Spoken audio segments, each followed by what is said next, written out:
Hello and welcome. This week we are covering the summit of the Organization of the Turkic States, reforms focused on social welfare, regulatory standards and anti-corruption, the appointment of new ambassadors and more.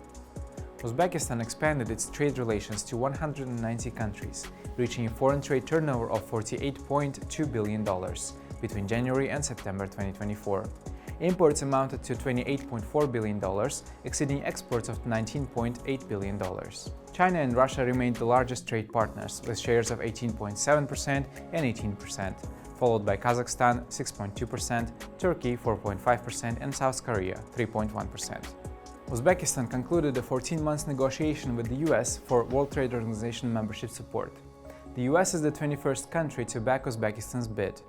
President's Special Representative Aziz Bekurunov described the process as complex but productive.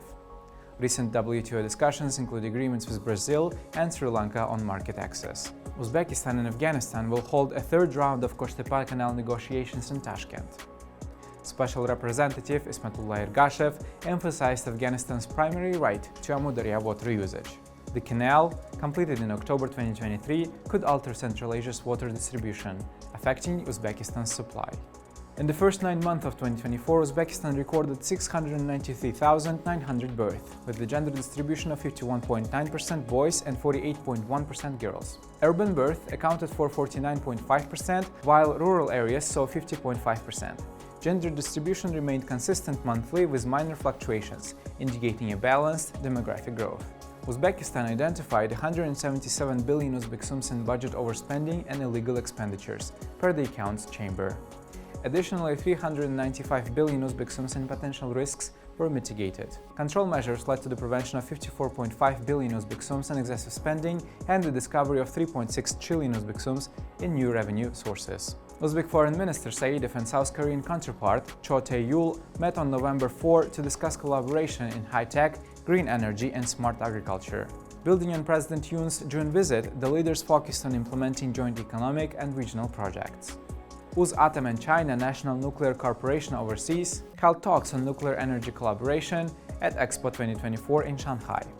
Discussions centered on potential projects, including small modular reactors and uranium mining expansion, to bolster Uzbekistan's peaceful nuclear capabilities. European Commission President Ursula von der Leyen praised Uzbekistan's trade expansion at the European Economic Days in Uzbekistan Forum. She highlighted key EU projects, including the Trans-Caspian Corridor, digital connectivity and mineral supply chain cooperation, signaling enhanced bilateral relations. Uzbekistan's President Shavkat Mirziyoyev congratulated US President-elect Donald Trump, expressing hope for strengthened ties. Mirziyoyev commended Trump's global agenda and highlighted their cooperation in trade, security and regional stability, including joint efforts in Afghanistan. Uzbekistan's foreign reserves hit a record of $43.14 billion on November 1st, driven by $1.5 billion rise in gold reserves to $33.36 billion. Freely convertible currency holdings reached $9.22 billion. Marking a nearly 5% monthly increase and underscoring strategic adjustments in reserve management. Oybek Eshonov has been appointed as Uzbekistan's new ambassador to Indonesia. A seasoned diplomat, Eshonov previously served as ambassador to Israel and headed the Ministry of Foreign Affairs Department for cooperation with South Asia, the Middle East and African countries. He recently presented his credentials to the Indonesian President, Prabowo Subianto, who expressed interest in expanding cooperation with Uzbekistan across trade, tourism and culture. Additionally, Alisher Abdusalamov has been appointed as Uzbekistan's ambassador to South Korea. During a meeting with South Korean President Yoon Suk-yeol, Abdusalamov affirmed Uzbekistan's commitment to strengthening ties with South Korea in economic and cultural sectors. Luxembourg appointed Tom Raisin as its first ambassador to Uzbekistan, aiming to establish closer diplomatic relations.